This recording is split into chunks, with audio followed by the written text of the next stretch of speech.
Hi കൂട്ടുകാരെ, എല്ലാവർക്കും ലിനൂസ് വേൾഡിൻ്റെ പുതിയൊരു വീഡിയോയിലേക്ക് സ്വാഗതം. അപ്പോൾ എന്തൊക്കെയുണ്ട് എല്ലാവരുടെ വിശേഷം?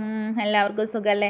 അപ്പോൾ ഞാനിപ്പോൾ വീഡിയോസൊന്നും അങ്ങനെ ഇടാറൊന്നുമില്ല കേട്ടോ. എപ്പോഴെങ്കിലുമൊക്കെ ഒന്ന് ഓരോന്ന് വന്ന് ഇടും. ഇപ്പോൾ നമ്മുടെ ഗാർഡൻ വർക്കൊക്കെ നടന്നുകൊണ്ടിരിക്കുകയാണ് കേട്ടോ. എൻ്റെ ഒരുപാട് നാളത്തെ ആഗ്രഹമായിരുന്നു. അപ്പോൾ ഈ ഒരു ഭാഗത്ത് മതിലൊന്നും ഉണ്ടായിരുന്നില്ല, ഈ ഭാഗം വരെ ഉള്ളൂ കേട്ടോ. അപ്പോൾ അതിൻ്റെ ആ ഭാഗത്തൊക്കെ മതിൽ കെട്ടുന്നുണ്ട്. പിന്നെ പറഞ്ഞാൽ ഇവിടെയാണ് നമ്മളെ ചെടികളൊക്കെ ആദ്യം വെച്ചിരുന്നത്. പക്ഷേ ഇതുപോലെ ഒന്നും അല്ലായിരുന്നു കേട്ടോ. ഇപ്പം നമ്മളിവിടെ ഇങ്ങനെ സ്റ്റെപ്പ് കൊടുത്തിട്ട് പ്ലാന്റുകളൊക്കെ സെറ്റാക്കാമെന്ന് വിചാരിച്ച് അങ്ങനെ ഇവിടെ ഗാർഡൻ്റെ പണികളൊക്കെ നടന്നുകൊണ്ടിരിക്കണേ ഉള്ളൂ കേട്ടോ. അപ്പോൾ വീഡിയോ എടുത്തതാണ്. അപ്പോൾ ചെടികളൊക്കെ പറഞ്ഞാൽ ഇപ്പോൾ അവിടെ ഇവിടെയൊക്കെ ആയിട്ട് കൂട്ടിയിട്ടിരിക്കുകയാണ് കേട്ടോ. ഇനിയൊക്കെ പണികളൊക്കെ കഴിഞ്ഞിട്ട് നല്ല സെറ്റാക്കിയിട്ട് തന്നെ വെക്കണം. അപ്പോൾ ഇതിങ്ങനെ 3 ലെയറായിട്ടാണ് കേട്ടോ, കണ്ടില്ലേ? പിന്നെ പറഞ്ഞാൽ അതിൻ്റെ ബാക്ക് ഭാഗത്ത് മതിൽ ഫുള്ള് കവറായിട്ടുണ്ട് കേട്ടോ. അടുക്കള ഭാഗം വരെ നമ്മൾ ഇങ്ങനെ മതിൽ കെട്ടിയിട്ടുണ്ട്.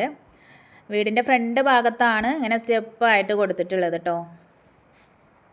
പിന്നെ പറഞ്ഞാൽ ഈ ഭാഗത്തൊക്കെ ഇപ്പം തന്നെ ബോഗവില്ലൊക്കെ സെറ്റ് ചെയ്ത് വെച്ചിട്ടുണ്ട്. ഞങ്ങൾക്ക് വെയിൽ അറിയണത് ഈ അടുക്കള ഭാഗത്തേ ഉള്ളൂ. മുൻഭാഗത്തൊക്കെ റബ്ബർ മരങ്ങളായതുകൊണ്ട് കണ്ടോ, ചെടികളൊക്കെ അവിടെ ഇവിടെയൊക്കെ ആയിട്ട് ശ്വാസം വിടാൻ പോലും അവർക്ക് കഴിയൂല. അങ്ങനെ തിക്കി തിരക്കി വെച്ചിട്ടുള്ളതാണ് കേട്ടോ. ഇനി കുറേ റിപ്പോർട്ട് ചെയ്യാനുണ്ട്. പിന്നെ പണികളൊക്കെ കഴിഞ്ഞിട്ടൊക്കെ നല്ല രീതിയിൽ തന്നെ സെറ്റാക്കണം എന്ന് വിചാരിക്കുന്നുണ്ട്. അപ്പോൾ നമ്മൾ വീഡിയോ നിങ്ങൾക്ക് ഇഷ്ടപ്പെടുന്നുണ്ടെങ്കിൽ നമ്മൾ ചാനലൊന്ന് ലൈക്ക് ചെയ്യുക, ഷെയർ ചെയ്യുക. പിന്നെ സബ്സ്ക്രൈബ് ചെയ്യാത്ത കൂട്ടുകാരുണ്ടെങ്കിൽ സബ്സ്ക്രൈബ് ചെയ്ത് സപ്പോർട്ട് ചെയ്യാനും മറക്കല്ലേ. പിന്നെ പറഞ്ഞാൽ എന്താ പറയുക, ഇതിൻ്റെ ബാക്ക് ഭാഗത്തൊക്കെ നമ്മൾ തൂണുകളൊക്കെ കൊടുത്ത് സെറ്റ് ചെയ്യുന്നുണ്ട് കേട്ടോ. അപ്പോൾ അതൊക്കെ ഞാൻ ഇതിൻ്റെ ഈ വീഡിയോയുടെ ലാസ്റ്റ് കാണിക്കുന്നുണ്ട്. അപ്പോൾ എല്ലാവരും സ്കിപ്പ് ചെയ്യാതെ കാണാം. ഈ ഒരു ഭാഗത്തൊക്കെ ആയിട്ടാണ് നമ്മൾ തൂണ് സെറ്റ് ചെയ്യണമെന്ന് വിചാരിക്കുന്നത്. ഞാൻ ആദ്യം തെങ്ങും കുറ്റിയൊക്കെ വെച്ചിട്ട് അവിടെ ഇവിടെയൊക്കെ ആയിട്ട് തൂണുണ്ടായിരുന്നു. അതൊക്കെ ചെതൽ പിടിച്ച് പോയിട്ടോ. അപ്പോൾ എൻ്റെ മനസ്സിൽ തോന്നിയൊരു ഐഡിയ ആണ്. എന്തായാലും ഇവിടെ ഇതുപോലെ വർക്കൊക്കെ ചെയ്യുന്നുണ്ട്. അപ്പോൾ സിമൻറ്റ് കട്ട വെച്ചിട്ട് തന്നെ തൂണ് പോലെ സെറ്റ് ചെയ്യുക. എന്നാൽ പിന്നെ ചെതൽ പിടിക്കണ ഒരു അവസ്ഥ വരില്ലല്ലോ. അപ്പോൾ അങ്ങനെ ചെയ്യാമെന്ന് വിചാരിച്ചു കേട്ടോ. പിന്നെ ഈ ഒരു ഭാഗത്ത് ഇങ്ങനെ 2 സ്റ്റെപ്പേ ഉണ്ടായിരുന്നുള്ളൂ. പിന്നെ ഇവിടെ കുറേ ഇഷ്ടിക ബാക്കിയുള്ളത് കൊണ്ട് ഞാൻ അവിടെ ഒരു സ്റ്റെപ്പും പാടെ പറഞ്ഞു കേട്ടോ. അപ്പോൾ അങ്ങനെ ചെയ്തു. പിന്നെ ഇതാക്കണു, ഇതുപോലെയാണ് കേട്ടോ നമ്മൾ തൂണ് സെറ്റ് ചെയ്യണത്. പിന്നെ പറഞ്ഞാൽ ഈ ഒരു ഫ്രണ്ട് ഭാഗമൊക്കെ തേപ്പിച്ചാന്ന് വിചാരിച്ചു കേട്ടോ.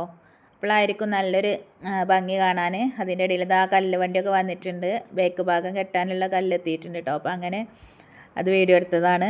അപ്പോൾ ഇതാ എല്ലാതും തേച്ചൊക്കെ കഴിഞ്ഞിട്ട് മൊത്തമായിട്ടുള്ള ഒരു വ്യൂ ആണ് കേട്ടോ നമ്മൾ കാണിക്കുന്നത്. അപ്പോൾ ഇതുപോലെയാണ് ഇപ്പോൾ നമ്മളെ ചെടി സ്റ്റാൻഡ് എന്ന് പറയാം അല്ലേ. ചെടി സ്റ്റാൻഡ് കമ്പി കൊണ്ട് ഉണ്ടാക്കുന്നതിന് പകരം നമ്മൾ കല്ല് വെച്ചിട്ട് ഉണ്ടാക്കിയിട്ടുള്ളതാണ് കേട്ടോ. പിന്നെ പറഞ്ഞാൽ ആ തെങ്ങിൻ്റെ ചുറ്റും ഇങ്ങനെ റൗണ്ടായിട്ട്, പിന്നെ അതിൻ്റെ ഉള്ളിലോട്ട് പോകാനുള്ള വഴി എന്ന് പറയുന്നത് ഇതാണ് കേട്ടോ, കണ്ടില്ലേ? അപ്പോൾ ഇതാണ് നമ്മളെ ഗാർഡൻ സെറ്റപ്പ്. ഇനി ചെടികളൊക്കെ സെറ്റാക്കിയതിന് ശേഷം നമ്മളൊരു വീഡിയോ ചെയ്യുന്നുണ്ട്. അപ്പോൾ ഇന്നത്തെ നമ്മളെ വീഡിയോ ഇത്രയൊക്കെ തന്നെയാണ് കേട്ടോ. ഇനി പുതിയൊരു വീഡിയോസൊക്കെ ആയിട്ട് കാണാം. അതുവരേക്കും എല്ലാ കൂട്ടുകാരോടും അസ്സലാമു അലൈക്കും.